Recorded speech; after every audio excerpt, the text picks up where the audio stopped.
أعوذ بالله من الشيطان الرجيم بسم الله الرحمن الرحيم سبحان الذي أسرى بعبده ليلا من المسجد الحرام إلى المسجد الأقصى الذي باركنا حوله لنريه من آياتنا إنه هو السميع البصير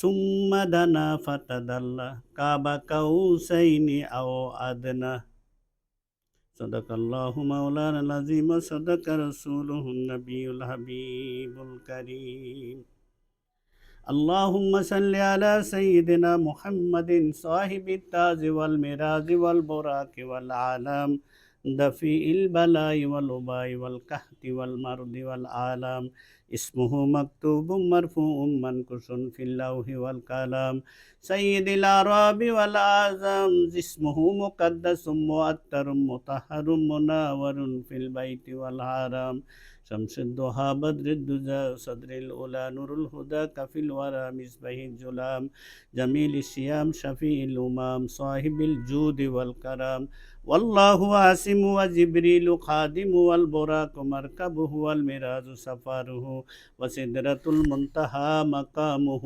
وكاب قوسين مطلوب والمقصود موجود سيد المرسلين خاتم النبيين شفيع المذنبين ناس الغاربين رحمة للعالمين رحات العاشقين مراد المشتكين شمس العارفين سراج السالكين مصباح المقربين محب الفقراء والغرباء والمساكين سيد الثقلين نبي الحرمين إمام القبلتين وسيلتنا في الدارين صاحب كعب قوسين محبوب رب المشرقين والمغربين زد الحسن والحسين مولانا ومولى الثقلين أبي القاسم محمد صلى الله عليه وسلم ابن عبد الله نور من نور الله يا أيها المشتاقون بنور جماله صلوا عليه وسلموا تسليما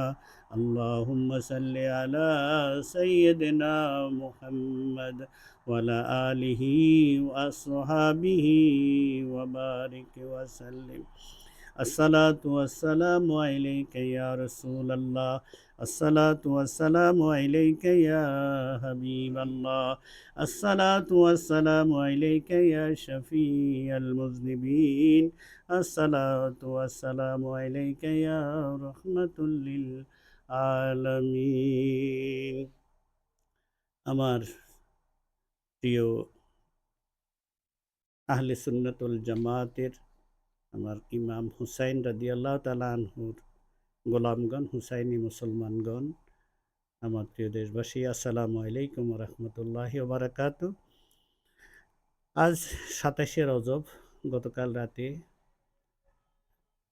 আজ থেকে ১৪৫০ বছর আগে পৃথিবীতে এমন এক বিস্ময়কর ঘটনা ঘটলেন যে ঘটনা না আগে কখনো ঘটছে না ঘটতেছে না কখনো ঘটবে কিয়ামত পর্যন্ত এমন এক বিস্ময়কর ঘটনা এই কায়নাত সাক্ষী রইলেন সেই ঘটনা আমার দয়াল নবীজির মেরাজ দয়াল নবীজি আল্লাহর সাথে দিদার করার জন্য আরশ কুরসি লৌহ কলম ফাড়ি দিয়ে আল্লাহ পাক তার বন্ধুকে তার হাবিবকে নিয়ে গেলেন দিদার দিলেন কথা বললেন যা বলার গোপনে বললেন যেটা প্রকাশ্যে বলার সেটা প্রকাশ্যে বললেন সেই রকম একটি ঘটনা কোরআনের মধ্যে সূরা বনী ইসরাঈলের ১৫ পারায় সূরা বনী ইসরাঈলে যে আয়াতে করিমা আপনাদের সামনে তেলাওয়াত করেছি এর আলোকে সামান্য একটু আলোচনা করব তো কি ঘটছিল মূলত সেই দিন ঘটনার একটা প্রেক্ষাপট আছে প্রেক্ষাপটটা হইল এই আমার দয়াল নবীজির বয়স যখন ৪৯ বছর ৮ মাস ১১ দিন হন তখন রমজান মাসের ২৩ তারিখ সেদিন আমার দয়াল নবীজিকে যিনি প্রোটেকশন দিয়ে রাখছেন পিতৃ স্নেহে যিনি বড় করেছেন যার কারণে আরবের সেই আইয়ামে জাহিলিয়াতের সেই মোরশেক কাফেরদের অত্যাচার থেকে যিনি ডাল হয়ে সবসময় দাঁড়িয়ে থাকতেন, সেই চাচা খাজা আবু তালেব তিনি ইন্তেকাল করেন যখন নবীজির বয়স ৪৯ বছর ৮ মাস ১১ দিন হয়। সময়টা ছিল ২৩শে রমজান। তার ৫ দিন পরে ২৮শে রমজান আমার দয়াল নবীজির প্রিয় সহধর্মিণী আমাদের আম্মাজান, দয়াল নবীজির আশ্রয়স্থল, দয়াল নবীর প্রিয় সঙ্গিনী, উম্মতের মা ফাতেমাতুজ জাহরা রাদিয়াল্লাহু তাআলা আনহার আম্মাজান, তিনি ইমাম ওনার ঘরে নবীজির আরও সন্তান ছিলেন। তো তিনি আম্মা খাদিজাতুল কুবরা রাদিয়াল্লাহু তাআলা আনহা পৃথিবীর জমিন থেকে বিদায় নিয়েছেন ২৮শে রমজান। ২৩শে রমজান চাচা, ২৮শে রমজান নবীজির আশ্রয়স্থল, নবীজির প্রিয় সহধর্মিণী, যিনি তার জীবনের সমস্ত, তিনি অনেক ধনবতী একজন মানুষ ছিলেন। সেই পুণ্যবতী আমাদের আম্মাজান ইসলামের জন্য, দ্বীনের জন্য ওনার সমস্ত ধন সম্পদ নবীজির কদমে লুটাই দিয়েছেন। দ্বীনের খেদমতে আম্মাজানের যে সম্পদ লাগছেন, ব্যয় হয়েছেন, যে সম্পদ ব্যয় করেছেন দয়াল নবীজি, আম্মাজান যে সম্পদ দ্বীনের জন্য দান করে দিয়েছেন, এটা আর কারো ভাগ্যে জুটে নাই। সেই আম্মাজানও পৃথিবী থেকে আমাদের আম্মাজান দয়াল নবীজির সহধর্মিণী পৃথিবী থেকে বিদায় নিলেন। আমার দয়াল নবীজি সেই বছরটাকে শোকের বছর ঘোষণা করলেন। শোকে কাতর হয়ে গেলেন আমার দয়াল নবীজি। কিন্তু দয়াল নবীজি যার আশেক, যিনি দয়াল নবীর আশেক, সেই মাওলা বন্ধুর এই মনের অবস্থা বুঝতে পেরে তিনি দয়াল নবীকে, যখন দয়াল নবীর বয়স ছিল ৪৯ বছর, ৫১ বছর ৫ মাস ১৫ দিন যখন পূর্ণ হলো, তখন দয়াল নবীকে আল্লাহ পাক রব্বুল আলামিন দাওয়াত দিয়ে বাহন ফাটিয়ে আল্লাহর দিদারে নিয়ে গেছেন। এটা হলো প্রেক্ষাপট যে কেন মেরাজটা হলেন। মেরাজ হলেন মূলত বন্ধুর কষ্ট আল্লাহ পাক বন্ধুকে সান্ত্বনা দেওয়ার জন্য, বন্ধুকে খুশি করার জন্য জমিন থেকে আল্লাহ পাক লা মাকানে তার বন্ধুকে নিয়ে দুইজনকে দেখলেন, একজন শুনলেন, একজন বললেন, আরেকজন শুনলেন। মূলত দয়াল নবীকে খুশি করার জন্য যেই ব্যবস্থাপনা, যেই কাজ, যেই ঘটনা, সেই ঘটনাটার নাম হচ্ছে মেরাজ। মেরাজ যেহেতু এরকম, মেরাজের যে ঘটনা সেটা হচ্ছে দয়াল নবীজির মুজিজা। মুজিজা তাকে বলে যেটা কোনো এলেমেও বোঝা যায় না, যেটা কোনো আক্কেল দিয়েও বোঝা যায় না। যেটা আক্কেল দিয়ে বোঝা যায়, যেটা এলেম দিয়ে বোঝা যায়, সেটা মেরাজ, সেটা মুজিজা হয় না। যেটা কোনো কিছুতেই বুঝে আসে না, জ্ঞানও আসে না, এলেমেও আসে না, এলেম কালাম কোনো কিছুতেই এটা বুঝে আসে না, সেটার নাম হচ্ছে মুজিজা। তো পুরো ঘটনাটা হচ্ছে আমার দয়াল নবীজির মুজিজা। এখানে আল্লাহ রাব্বুল আলামিন আয়াতে করিমে সুবহানাল্লাযী দিয়ে শুরু করছেন। প্রথমত সুবহান শুরু করছেন। সুবহান কেন? যে এই ঘটনাটা যেহেতু একটা অবিশ্বাস্য রকম ঘটনা, যে যে নবীজি রাতের কিছু অংশে চলে গেলেন, ভ্রমণ করলেন, সব কিছু দেখে আবার দুনিয়াতে আসেন। এটা বিশ্বাসযোগ্য কোনো ঘটনা না, বিশ্বাসযোগ্য কোনো কথা না। সেই জন্য আল্লাহ রাব্বুল আলামিন বলতেছেন, না আমার নবী তো আসে নাই, আমি নিয়ে আসছি। তো আমি কে? আল্লাহ প্রথম যিনি নিছেন ওনার পরিচয় দিচ্ছেন, সুবহানাল্লাযী। সুবহান, তিনি সুবহান। কেন? কসম ওই জাতে ফাকের যিনি মহাপবিত্র। অর্থাৎ কি? এটার অর্থ হইল, তোমরা যারা অবিশ্বাস করবা যে এরকম ঘটনা ঘটতে পারে কিনা, কেমনে যাইব নবী, আবার এখন একদল বাইরে এসে যে নবী সশরীরে মেরাজ করে নাই, তো এটা আল্লাহর 14.5 বছর আগেই এটা জবাব দিয়ে দিয়েছেন। আমার নবী তো দাবি করে নাই তিনি গেছেন, আল্লাহ ওনাকে নিয়েছেন, যিনি নিয়েছেন তিনি তার ক্ষমতা প্রগটেছেন, এটা হলো গায়েব। সুবহানাল্লাযী, তিনি যিনি নিয়েছেন তিনি সমস্ত ক্ষমতার মালিক। তিনি আসমান জমিন সব কিছুর মালিক। একচ্ছত্র ক্ষমতা একমাত্র শুধুমাত্র কেবলমাত্র তাঁরই। বন্দেগীর মালিকানাও তার, আমাদের জীবনের মালিকানাও তার, হায়াতের মালিকানাও তার, মৌতের মালিকানাও তার। মৌতের পরে আবার তার সামনে হাজির হইতে হবে। তিনি হচ্ছেন আল্লাহ। এই কুল কায়নাত তিনি সৃষ্টি করেছেন কুন ফায়াকুন দ্বারা। তো তিনি যিনি কুন ফায়াকুন দ্বারা সৃষ্টি করতে পারেন, তিনি তার বন্ধুকে নিতে পারবেন না, ব্যাপারটা এরকম না। সেই জন্য আল্লাহ পাক শুরুতে বলছেন সুবহানাল্লাযী, আমি নিয়ে আসছি। এটা গায়েব, এটা ওনার ক্ষমতার প্রকাশ। যিনি নিছেন আগে ওনার পরিচয় দিলেন। অথচ ব্যাপারটা হলো নবীজির মুজিজা, কিন্তু আল্লাহ পাক নবীজির মুজিজার আগে নিজের পরিচয় দিচ্ছেন যে আমি নিয়ে আসছি, যিনি সুবহান, আমি নিয়ে আসছি, আগে আমার ক্ষমতা, আমি কি পারি না। সুতরাং কেউ যদি মেরাজ সশরীর নিয়ে সন্দেহ করে, সে মূলত আল্লাহকেই চ্যালেঞ্জ করলো, আল্লাহর ক্ষমতাকেই চ্যালেঞ্জ করলো। সুতরাং যারা এটা বলেন তারা বিরত থাকবেন, কারণ আল্লাহ পাক রব্বুল আলামিন নিজের ক্ষমতার কথা বলেই তারপরে বাকি অংশগুলো বললেন। কি হয়েছে ঘটনা? সুবহানাল্লাযী আসরা বিআবদিহি, তার আব্দ, এখানে ইসরা, রাতে ভ্রমণ, ইসরা মানে ভ্রমণ, ভ্রমণ করিয়েছেন তিনি তার বন্ধুকে, আব্দকে। আব্দ মানে হচ্ছেন, আব্দ কাকে বলে? আব্দ, আব্দ হচ্ছে কায়নাতের সমস্ত কায়নাতের সমস্ত কায়নাত আল্লাহর খুশির জন্য বন্দেগী করেন, আল্লাহর খুশি চান।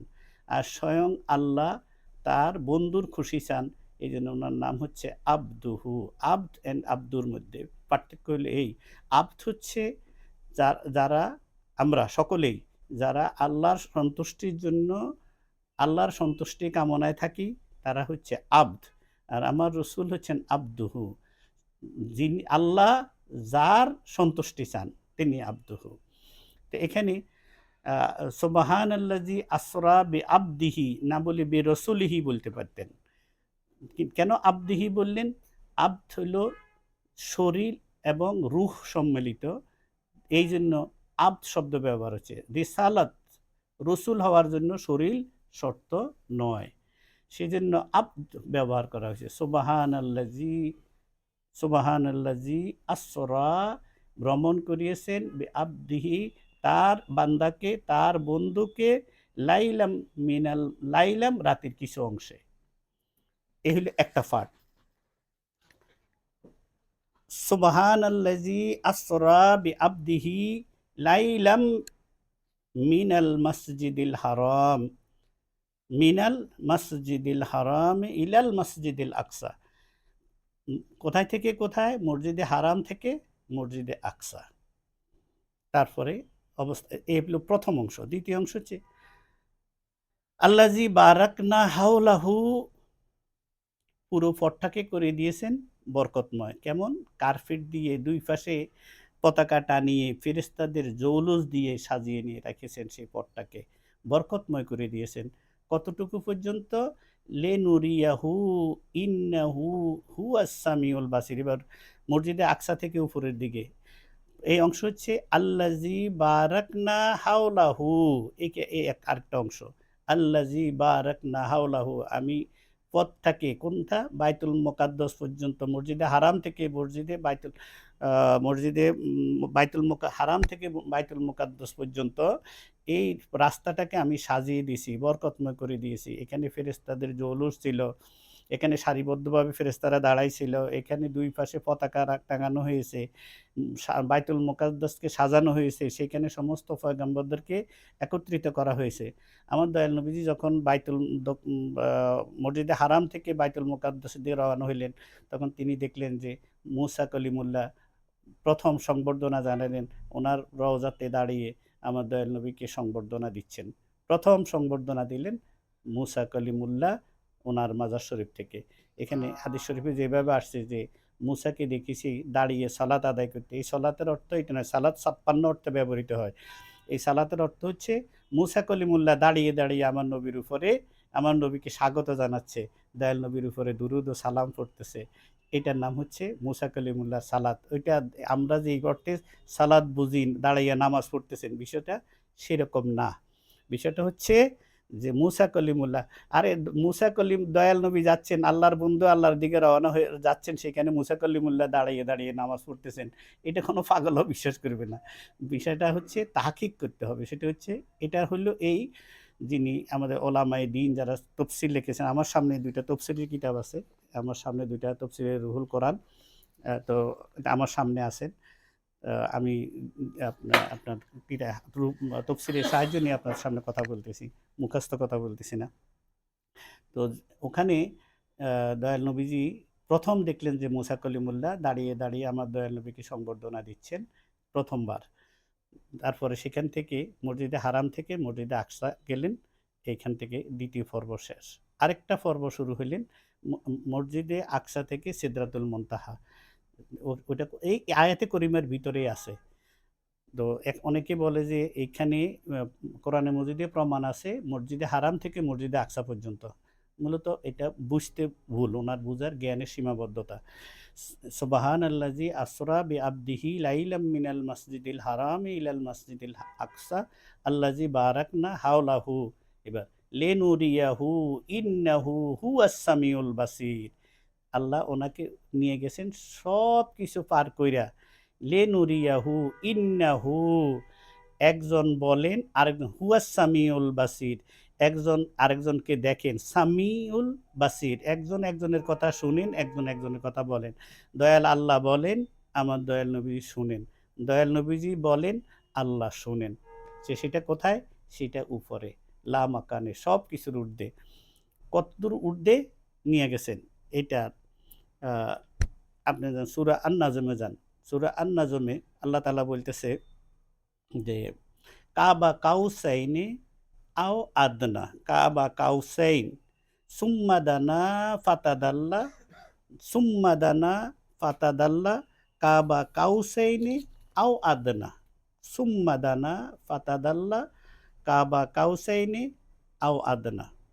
২ গন্তব্য হচ্ছে এখান থেকে গেলেন সিদরাতুল মুনতাহা। সিদরাতুল মুনতাহা পর্যন্ত গেলেন দয়াল নবীজি বোরাকে। সেখানে যাওয়ার পর জিবরিল আমিন সহ ফেরেশতারা উনার সাথে ছিলেন, ওই কাফেলায় ছিলেন। সিদরাতুল মুনতাহা যাওয়ার পরে সেখান থেকে আসলেন রফরফ। রফরফে করে রওনা হয়ে গেলেন কোথায় পর্যন্ত? আরশে আজিম পর্যন্ত। সেইটা হলেন রফরফে। কত দূর গেলেন? সুম্মা দানা পর্যন্ত গেলেন। সুম্মা দানা ২ দনুক এর একত্রিত করলে যতটুকু গুরুত্ব, সুম্মা দানা ফাতাদাল্লা কাবা কাউসাইন, কাবা কাউসাইন হলো এই পর্যন্ত, গন্তব্য পর্যন্ত পৌঁছলেন। আও আদনা, না ওখানে থামেন নাই, রফরফ চলে আসছেন, আর কিছু নাই। আও আদনা, তার উপরে। কত উপরে গেছেন সেটার বর্ণনা আল্লাহ পাক বলেন নাই, দয়াল নবীজিও বলেন নাই। কত উপরে গেছেন? সুম্মা দানা ফাতাদাল্লা কাবা কাউসাইনি আও আদনা, আও আদনা, তার উপরে। কত উপরে সেটার কোনো সীমা নাই। সেখানে গিয়া গেলেন, আল্লাহ পাক নূরের তাজাল্লির ভিতরে করে তার বন্ধুকে সেখানে নিয়ে গেলেন। তো এর ভিতরে প্রতিমধ্যে অনেক ঘটনা আছে, আমি সেই ঘটনাগুলোর দিকে যাব না। আপনারা যারা এটা জানতে চান সেটা হলো আমার ওস্তাদ, আমার প্রিয় মুর্শিদ আল্লামা হাফেজ এম এ জলিল রহমতুল্লাহ আলাইহির একখানা কিতাব আছে। কিতাবের নাম হচ্ছে কি জানি কিতাবটার নাম হচ্ছে নূর নবী। কিতাবটার নাম হচ্ছে নূর নবী। সেখানে সে কিতাবে উনি বিস্তারিতভাবে এগুলা চ্যাপ্টার ওয়াইজ এগুলো বলে গেছেন। আমি সেইগুলোর দিকে যাব না। কারণ তাইলে অনেক লম্বা সময় লেগে যাবে। তো অনেক উপরে গেলেন। যাওয়ার পরে কতদূর গেলেন সেটা আল্লাহ পাকের নূরের তাজাল্লির ভিতরে, যেখানে কোনো মাক্কার নাই, যেখানে কোনো আরশ কুরসি লৌহ কলম সব কিছু পার করে সব কিছুর উপরে আমার দয়াল নবীকে উঠিয়ে নিলেন। সব কিছু আমার দয়াল নবীজির কদম মোবারকের নিচে রইল। সমস্ত কায়নাত দয়াল নবীজির কদম মোবারকের নিচে রইল। আমি সেই নবীর উম্মত। এটাই আমার অহংকার। দয়াল নবীজির কাছে, দয়াল নবীজি আল্লাহ পাকের দরবারে পৌঁছলেন। সেখানে দুই বন্ধু এখন কথা হইলেন, কথা বলতেছেন। কি কথা বলতেছেন? যে এক বন্ধু বলেন আরেক বন্ধু শুনেন, আরেক বন্ধু বলেন, আরেক বন্ধু শুনেন। কতক্ষণ কথা হয়েছে? ২৭ বছর চলে গেছে। ফাআওহা ইলা আবদিহি মা আওহা, যতটুকু আল্লাহর নৈকট্যে যাওয়ার পরে আল্লাহ যা বলার তার বন্ধুকে বলছেন, তার বন্ধু যা বলার আল্লাহকে বলছেন। তার ভিতরে একটা উল্লেখযোগ্য ঘটনা হচ্ছে এই, দয়াল নবীকে আল্লাহ পাক বললেন, বন্ধু আমার জন্য কিছু নিয়ে আসছেন কিনা? যেখানে মুসা কলিমুল্লাহকে কোহিতুরে নিয়ে জিজ্ঞাসা করে নাই আল্লাহ যে তুমি কি চাও মুসা? মুসা আলাইহিস সালাম বললেন, আল্লাহ আমি তোমারে দেখতে চাই। আল্লাহ বলছেন লান তারানি, না তুমি আমাকে দেখতে পাবে না। আর এখানে আল্লাহ রাব্বুল আলামিন তার বন্ধুরে জিজ্ঞাসা করতেছে, বন্ধু কি চান? কিছু আনছেন আমার জন্য? তা আমার আল্লাহ বলছেন, আমার নবীজি বলছেন, আত্তাহিয়াতু লিল্লাহি ওয়াস সালাওয়াতু ওয়াত তাইয়্যিবাত। আমার মুখের দ্বারা, জবানের দ্বারা, আমার শরীরের দ্বারা, আমার অর্থকড়ি দ্বারা যা কিছু বন্দেগী আমি করেছি মাওলা, সব কিছু আমি আপনার কদমে, আপনার কুদরতি কদমে পেশ করলাম। আমি আপনার জন্য হাদিয়া স্বরূপ নিয়ে আসছি।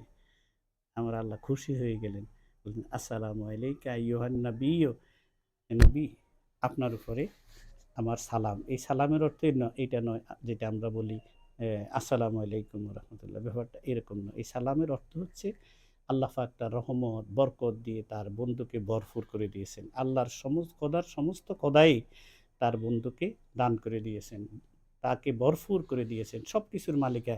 ইন্না আতাইনা কাল কাউসার, যত মঙ্গলজনক সৃষ্টি করেছেন আল্লাহ পাক, সমস্ত মঙ্গলের মালিকানা আমার দয়াল নবীকে দিয়ে দিয়েছেন। স্রষ্টা আল্লাহ কিন্তু দিয়ে দিয়েছেন। যেমন এই আমি যেখানে আছি, বিল্ডিংয়ের মালিক আল্লাহ, এই জমিনের মালিক আল্লাহ, কিন্তু আমিও মালিক। আমি বলি যে আমিও তো এটার মালিক।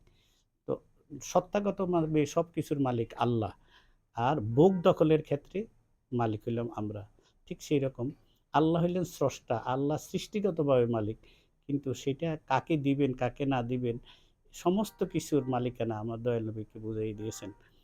তো ওই দিনেই আ যখন আমার দয়াল নবীজি আল্লাহর দিদারে গেলেন, দিয়া সব কিছু দিয়ে আমার নবীকে ভরপুর করে দিলেন। এখন কথা হচ্ছে যে জিজ্ঞাসা করতেছেন বন্ধু, আ আত্তাহিয়াতু লিল্লাহি ওয়াস সালাওয়াতু ওয়াত তাইয়্যিবাত। আসসালামু আলাইকা আইয়ুহান নাবিয়্যু। আমার নবীজি উত্তর দিলেন, আসসালামু আলাইনা ওয়া আলা ইবাদিল্লাহিস সালিহিন। গুনাহগার উম্মতকে সেই দিনও বলেন নাই। সেজন্য নবীর পাগল হইতে হবে, নবীর ইশকের পাগল হইতে হবে। নবীকে বাদ দিয়ে খোদাকে পাওয়ার কোনো রাস্তা নাই, কোনো জায়গা নাই। আমার নবী সেই দিন যদি আল্লাহর কাছে নিজের বংশের জন্য কিছু চান নাই, নিজের জন্য কিছু চান নাই, সেদিন তিনি বলছেন আসসালামু আলাইনা, বহু বচন না, এক বচন, আসসালামু আলাইনা। আমি এবং আমার গুনাহগার উম্মতের জন্য তুমি যা দান করছো সেটি আমি এবং আমার গুনাহগার উম্মত ও আলা ইবাদিল্লাহিস সালিহিন, যারা তোমার সালিহিন বান্দা তাদের জন্য আমি কবুল করে নিলাম। আমার নবী উম্মতের জন্য, উম্মতের পক্ষে, গুনাহগার উম্মতকে সাথে আমার নবীজি বলছেন, তুমি যদি গোস্তাক না হও, শাফায়াতে লি আহলিল কাবায়েরি মিন উম্মতি, আমার গুনাহগার উম্মতকে, এই জন্যে আমার নাম শাফিউল মুজনিমিন। আমার উম্মত গুনাহগার হইলেও গোস্তাক না, বেয়াদব না, আমার সাথে বেয়াদবি করে নাই, সেই উম্মতকে আমি নবী সুপারিশ করে জান্নাতে নিয়ে যাব ইনশাআল্লাহ। আমার দয়াল নবীজি সাফায়াতের মালিক। আমার নবীজি সাফায়াত অর্থে এই নয় বলবেন যে আল্লাহ অমুকে অমুককে অমুকের জন্য আমি সুপারিশ করলাম, আমাকে দাও। আল্লাহ রাখতেও পারে, নাও রাখতে পারে, এরকম না। আমার দয়াল নবীজি, আমার দয়াল নবীর দৃষ্টি মোবারক যেদিকে যাবে, যেই দিকে দয়াল নবীর দৃষ্টি মোবারক যাবে, দয়াল নবী যেটা চাইবেন সেটাই আল্লাহ দিয়ে দিবেন। কারণ আল্লাহ ওয়াদা করে রাখছেন যে আমি আপনাকে খুশি করব হাসরের ময়দানে। আপনি যা চাইবেন আমি তাই দিব, ততক্ষণ পর্যন্ত দিতে থাকবো। ওয়াদ্দোহা ওয়াল্লাইলি ইজা সাজা মা ওয়াদ্দাআকা রব্বুকা ওয়া কাল ওয়ালাল আখিরাতু খায়রুল লাকা মিনাল উলা ওয়ালা সাউফা ইউতিকা রব্বুকা ফাতারদা। ওয়ালা সাউফা, আপনি চাইতে থাকবেন, ওয়ালা সাউফা ইউতিকা রব্বুকা ফাতারদা, আপনি চাইতে থাকবেন আমি দিতে থাকবো, কতক্ষণ, যতক্ষণ পর্যন্ত আপনার সন্তুষ্ট না হন। আমার দয়াল নবীজি বললেন যে আমার গুনাহগার একজন উম্মত যদি, একজন উম্মতকেও দোজখে রাইখা আমি নবী খুশি হব না। সুতরাং সেই নবীকে চিনার জন্য আমার নবী গোস্তাকরা বলতেছেন নবী আমাদের মতো মানুষ, তো তোমার মতো মানুষ তুমি তিনা তুড়ি দেখাও না। আমার দয়াল নবীজি সেদিন নূরুন আলা নূর, নূরে মুজাসসাম, নূরে মুজাররাদ, তিনি সমস্ত নূরের পর্দা ভেদ করে দয়াল আল্লাহর দরবারে পৌঁছে গেলেন। সেখানে একজন শুধু কতদূর পার্থক্য রইল, সুম্মা দানা ফাতাদাল্লা কাবা কাউসাইনি আও আদনা, আও আদনা মানে সমস্ত দূরত্বকে মিটিয়ে দিলেন, কোনো ব্যবধান আর রাখলেন না, কোনো দূরত্ব রাখলেন না। তো কি হইলেন সেদিন? এখন প্রশ্ন হচ্ছে, নবীজি কি আল্লাহকে দেখছেন? হ্যাঁ, নবীজি আল্লাহকে দেখেছেন। কেমনে দেখেছেন? যেমন এখানে হাদিস শরীফ আছে এরকম যে, আল্লাহর বান্দা যখন বন্দেগী করতে করতে আল্লাহর মাহবুব হয়ে যায়, তখন তার হাত আল্লাহর হাত হয়ে যায়, তার চোখ আল্লাহর চোখ হয়ে যায়, তার পা আল্লাহর পা হয়ে যায়। যেমন কোরআনে মজিদে আছে, আল্লাহ পাক বলতেছেন, বন্ধু আপনি যে আপনার যে যেমন বয়াত, আপনার এটাকে বলা হয় হুদায়বিয়ার সন্ধির পরে যারা হুদায়বিয়াতে যারা দয়াল নবীজির হাতে হাত রেখে ওয়াদা করেছিলেন, তাদেরকে আল্লাহ বলছেন, ওই যে হাতটা, ওই হাতটা আপনার ছিল না, ওইটা আমার। তারা আমার হাতের উপরে বয়াত করছেন। দয়াল নবীজি যখন বদরের যুদ্ধে এক মুষ্টি মাটি নিয়ে নিক্ষেপ করলেন, আল্লাহ বলতেছেন, ওই যে মাটি নিক্ষেপ করছেন সেটা আপনি করেন নাই, সেটা আমি করেছি, ওইটাই আমার হাত ছিল। সুতরাং দয়াল নবীকে যখন উপরে নিছেন, তখন আল্লাহ রব্বুল আলামিন আমার দয়াল নবীকে যদি আপনার সুবহানাল্লাজি সরি কি জানি, ওয়ান্নাজমি ইযা হাওয়া মা দাল্লা সাহিবুকুম ওয়া মা গাওয়া ওয়া মা ইয়ানতিকু আনিল হাওয়া ইন হুয়া ইল্লা ওয়াহি আল্লামাহু শাদীদুল কুওয়া, আল্লামাহু শাদীদুল কুওয়া। আমার আল্লাহ দয়াল নবীকে দেখানোর জন্য যেইভাবে নূরানি করার দরকার, আমার আল্লাহ যেইভাবে উপযুক্ত করা দরকার সেই উপযুক্ত করেই সেখানে নিছেন। এবং নূরের তাজাল্লির ভিতরে চোখ ছিল আমার দয়াল নবীজির, কিন্তু পাওয়ার ছিল আল্লাহর। জাত ছিল জাতে মোস্তফা, কিন্তু পাওয়ার ছিল জাতে খোদা। খোদার পাওয়ার এসে গেছে। সুতরাং খোদার দেওয়া পাওয়ার দিয়ে তিনি খোদাকে দেখেছেন। তিনি খোদাকে দেখেন নাই, এই কথাটা গ্রহণযোগ্য নয়। তিনি খোদাকে দেখেছেন। কোথায় দেখেছেন? আরশ, কুরসি, লৌহ কলম সব পার হয়ে লা মাকানে, যেখানে কোনো মাকান নাই, যেখানে কোনো সময় নাই, যেখানে কোনো স্থান নাই, কাল নাই, পাত্র নাই, কোনো কিছু নাই, সেই জায়গায় তিনি আমার দয়াল নবীকে দেখার উপযুক্ত করেই তিনি সেখানে নিয়েছেন এবং দেখার তৌফিক দিয়েছেন, দেখার মতো যোগ্য করে দিয়েছেন। সেই চোখে সেই আলো দিয়েছেন, যেই নূর দিয়ে আল্লাহকে দেখা যায়, সেই নূর স্বয়ং আল্লাহই দিয়েছেন। দিয়ে আল্লাহ রাব্বুল আলামিন বলতেছেন সূরা নাজমের 11 নম্বর আয়াতে, বিসমিল্লাহির রহমানির মা কাযাবাল ফুয়াদু মা রাআ, অন্তর সেটির বিপরীতে অবগত হয়নি যা চক্ষুসমূহ অবলোকন করেছে। তার মানে হচ্ছে, নবীজি যে আল্লাহকে দেখছেন সেটা তার অন্তরও বিশ্বাস করছেন। অন্তর বলতেছে, হ্যাঁ আল্লাহকেই আমি দেখেছি। সেই জন্য আল্লাহ পাক এই 11 নম্বর আয়াতে বলে দিয়েছেন যে, আমি আল্লাহকে যে দেখলাম সেটা আমার চোখ যেমন বিশ্বাস করেছে, আমার অন্তরও তেমনি বিশ্বাস করেছে। কখনো বিশ্বাস হয় নাই যে, আমরা অনেক সময় চোখে দেখলাম অন্তরে বিশ্বাস হয় না যে এটা ঠিক আছে কিনা। না, ব্যাপারটা এরকম না। ব্যাপারটা হচ্ছে যে, আমি আল্লাহকে দেখেছি 2 চোখ দিয়ে এবং আমার অন্তরও সেটা বিশ্বাস করছে। মা কাযাবাল ফুয়াদু মা রাআ। সুতরাং আল্লাহ পাক আমার নবীকে দিদার দিয়েছেন, দিদার দর্শন দেওয়ার উপযুক্ত করেই দর্শন দিয়েছেন। 17 নম্বর আয়াতে আল্লাহ পাক বলতেছেন, মা জাগাল বাসার, মা জাগাল বাসারু ওয়া মা তগা, তার দৃষ্টিভ্রম হয়নি এবং সীমাও লঙ্ঘন করেনি। যে আল্লাহকে দেখলে সীমা লঙ্ঘন হয়ে গেছে, যেটা আজহার থেকে ফাঁস করে আসি বলতেছে, আল্লাহকে কেমনে দেখবে, আল্লাহ তো নূর, সুতরাং আল্লাহকে দেখা যায় না। কিন্তু আল্লাহ জবাব 1450 বছর আগেই দিয়ে দিছেন। আল্লাহ বলছেন, না, আমার নবীজি আমারে দেখছে, এতে তার সীমা লঙ্ঘন হয়নি, কারণ ওই পাওয়ারটা ছিল আমার দেওয়া। আমার নবী আমার বন্ধুকে আমি আমি আমি খুশি করার জন্য আমার কাছে আনছি। আনার সময় ফরতে জান্নাত জাহান্নাম যা আছে সব কিছু দেখাই দিয়ে আসছেন।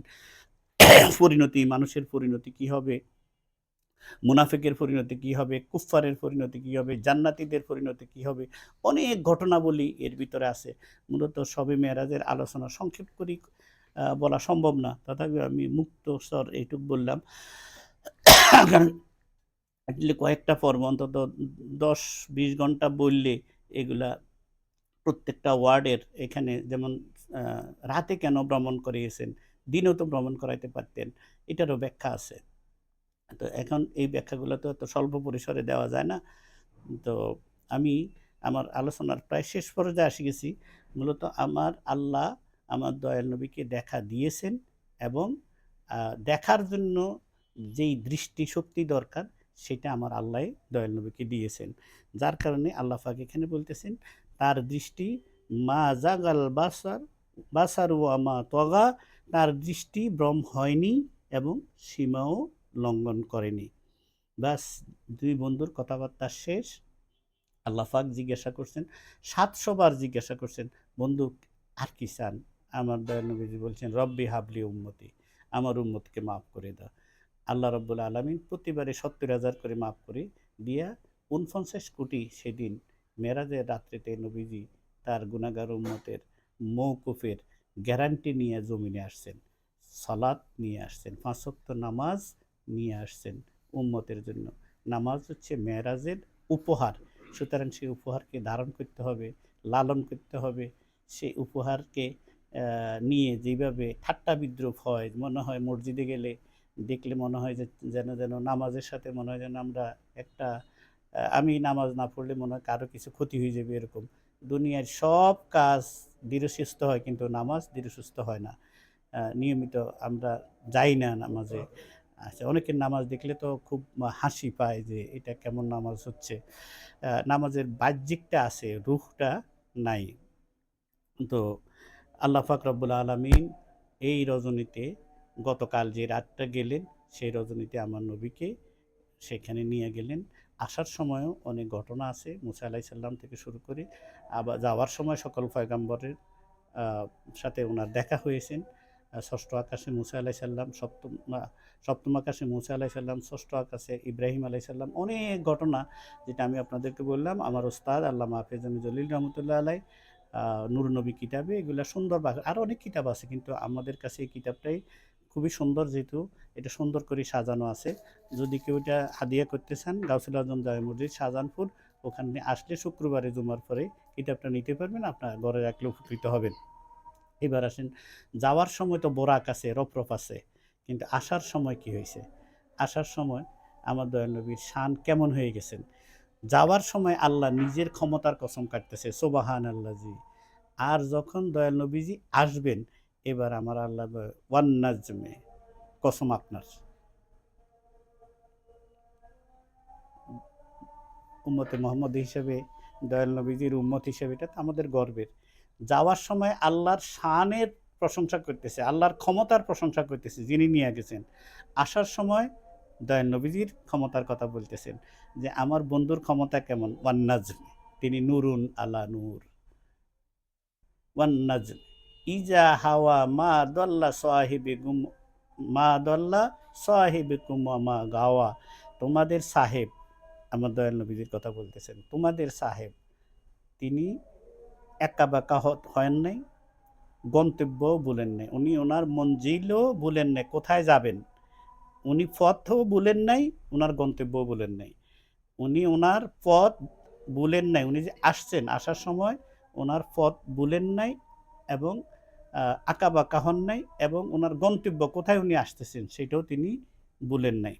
এখন প্রশ্ন হইতে পারে, দয়াল নবী তো গেলেন রফরফে, গেলেন বোরাকে, তাহলে আসার সময় কেমনে আসলেন? আসার সময় যে আল্লাহ পাক বলতেছেন, আমার বন্ধু এখন এত শক্তিশালী হয়েছে, আমি তাকে এত শক্তিশালী করে দিয়েছি, না তার রফরফের প্রয়োজন আছে, না তার বোরাকের প্রয়োজন আছে। তিনি এখন যাচ্ছেন, তিনি পথ বলতেছেনও না, তিনি গন্তব্যও বলতেছেন না। এখন প্রশ্ন করতে পারেন যে তিনি যেইভাবে গেছেন সেইভাবে আসছেন বোরাকে, না। ধরেন আমি যদি ট্রেনে করে যাই, এখান থেকে নোয়াখালী রওনা হই, কেউ যদি বলে যে নোয়াখালীর রাস্তা বলছেন নি, এখানে তো এই প্রশ্ন কোনো বেকুবও করবেন না, কারণ আমি তো ট্রেনে করে যাচ্ছি, নোয়াখালী ট্রেনে উঠে গেছি। সুতরাং নবীজি যদি ওই বাহনগুলোতে করে আসতেন, তাহলে আল্লাহ রব্বুল আলামিন এই কথা বলতেন না যে তোমাদের সাহেব রাস্তাও বলে নাই, গন্তব্যও বলে নাই। সুতরাং দয়াল নবীজি আল্লাহ পাক দয়াল নবীর ক্ষমতার কথা বলতেছেন এবার।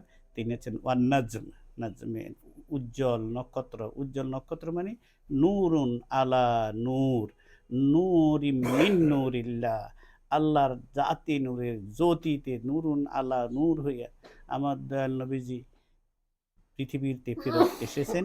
আসার সময় দয়াল নবীজির কোনো বাহনের দরকার হয় নাই। এখন আপনি বলবেন যে বুঝলাম না কেন এটা? তাইলে বলেন, জিবরাইল সিদরাতুল মুনতাহায় থাকে। তিনি সেকেন্ডের ভিতরে, সেকেন্ড চোখ না মারতে তিনি জমিনে আসি হাজির হয়ে যান। একসাথে লক্ষ লক্ষ মানুষের সাথে মোলাকাত করেন। তিনি কোন বাহনে করে আসেন? তিনি তাহলে জিবরিল আমিন বড় না আমার দয়াল নবী বড়? আমি শুরুতেই আপনাদের সামনে যেই দরুদ শরীফ পাঠ করছিলাম, সেখানে আল্লাহু আসিমু জিবরিল ও খাদেমু, জিবরিল আমার দয়াল নবীর খাদেম। তো খাদেমের যদি এই পাওয়ার হয়, তাহলে মালিকের কি পাওয়ার হবে? আমার দয়াল নবীজি সন্দেহ করার কারণ নাই যে দয়াল নবীজি তিনি, কারণ দয়াল নবীজির ৩টা সূরত, সূরতে বসারি, সূরতে মালিকি, সূরতে বসারি, আ সূরতে মালাকি, সূরতে হাক্কি। তো দয়াল নবীজির একটা হচ্ছে মানবীয় সূরত, একটা হইল ফেরেশতাদের সূরত, আর একটা হইল হক, সূরতে হক সেদিন প্রকাশ পাইছেন। সেই সেটা কি, সেটা কেমন, এটা আল্লাহ জানেন ওনাকে, উনি জানেন আল্লাহকে। আমার দয়াল নবী জানেন আল্লাহকে, আল্লাহ জানেন দয়াল নবীকে। এই দুনিয়ার মানুষের পক্ষে আমার নবীকে বোঝা কোনোভাবেই সম্ভব নয়। দুনিয়ার মানুষ গবেষণা করি আমার দয়াল নবীকে, কোনো আক্কিল বিবেক জ্ঞান দিয়ে দয়াল নবীর সম্মান বোঝা সম্ভব নয়। এটা ঈমান দিয়ে বুঝতে হবে, মহব্বত দিয়ে বুঝতে হবে, ইশক দিয়ে বুঝতে হবে। তো আমরা সেই নবীর উম্মত, আলহামদুলিল্লাহ। সেই মুজিজাপূর্ণ দয়াল নবীজি পৃথিবীর জমিনে আমাদের জন্যেই মদিনা মুনাওয়ারায় রয়ে গেছেন। কিয়ামত পর্যন্ত আমরা সালাম দিব, দয়াল নবীজি আমাদের সালামের জবাব দিবেন। রওজায় গিয়ে আমরা, মক্কা মদিনায় গিয়ে আমরা আগে নিজেকে পবিত্র করি, মদিনায় মুনাওয়ারায় চলে যাব। গিয়া দয়াল নবীজি সামনে দাঁড়িয়ে সালাম দিব। দয়াল নবীজি আমাদের জন্য সুপারিশ করবেন। আমরা সেখান থেকে জান্নাতের সার্টিফিকেট নিয়ে দেশে ফিরব, দুনিয়ায় প্রান্তে ছড়িয়ে পড়ব। জান্নাতের সার্টিফিকেট একমাত্র দেওয়ার ক্ষমতা দয়াল নবীজির, আর কারো নাই। যত দল জান্নাত সার্টিফিকেট বিক্রি করতেছেন, এরা কুফরি করতেছেন, তারা খোদার উপরে খোদকারি করতেছেন। দয়াল নবীজির আল্লাহর কাছে ওয়ালাউ আন্নাহুম ইজ্জালামু আনফুসাহুম জাউকা, আল্লাহ নির্দেশ দিয়ে দিয়েছে না, জান্নাত চাও আমার দয়াল নবীর কাছে যাও, গিয়া ফাস্তাগফিরুল্লাহ, তওবা করো। তো তওবা করার আগে আগে মক্কায় নেয়, মক্কায় নিয়ে খানে কাবার সামনে দাঁড় করাইয়া তওবা তিল্লা কাড়াইয়া পবিত্র কইরা এরপরে মদিনায় নেয়। যাও মদিনায়, মদিনায় যাইয়া এবার আমার দয়াল নবীর কাছে সালাম দিয়া দাঁড়াই থাকো। দয়াল নবী অবশ্যই অবশ্যই তোমার জন্য সুপারিশ করবে। কারণ আমার নবী, আল্লাহ বলতে, আল্লাহ পাক কোরআনে মাজিদে বলতেছে, ওয়ালাউ আন্নাহুম ইজ্জালামু আনফুসাহুম জাউকা ফাস্তাগফিরুল্লাহ ওয়াস্তাগফারা লাহুমুর রাসূল, তোমাদের রসুল তোমাদের জন্য সুপারিশ করবে, লাওয়াজাদুল্লাহ তাওয়াবার রাহিমা, আমি তোমাকে মাফ করে দেব। সুতরাং মক্কা হচ্ছে আমাদের ইবাদতের কাবা, হৃদয়ের কাবা হচ্ছে মদিনা। রসুলের গোলাম না হওয়া পর্যন্ত, রসুলের জুতা মোবারক নালায়েন শরীফের তলে আশ্রয় না নেওয়া পর্যন্ত, নালায়েন শরীফ বুকে ধারণ করা না পর্যন্ত মুমিন হওয়ার কোনো সুযোগ নাই। তো সেই মজেজাপূর্ণ রাত্রি আমাদের থেকে বিদায় হয়ে গেছেন। রমজান সমাগত, সামনে শবে বরাত। ইনশাআল্লাহ আমরা সত্যিকারভাবে দয়াল নবীজির খাঁটি গোলাম হওয়ার চেষ্টা করব, এই আশা রেখে আজকে সংক্ষিপ্ত আকারে শেষ করলাম। ওমা আলাইনা ইল্লাল বালাগুল মুবিন। আল্লাহ আমার দেশ, আমার জাতিকে তোমার হেফাজতে রাখিও, আমাদের সবাইকে তোমার হেফাজতে রাখিও। আসসালামু আলাইকুম ওয়া রাহমাতুল্লাহি ওয়া বারাকাতুহু।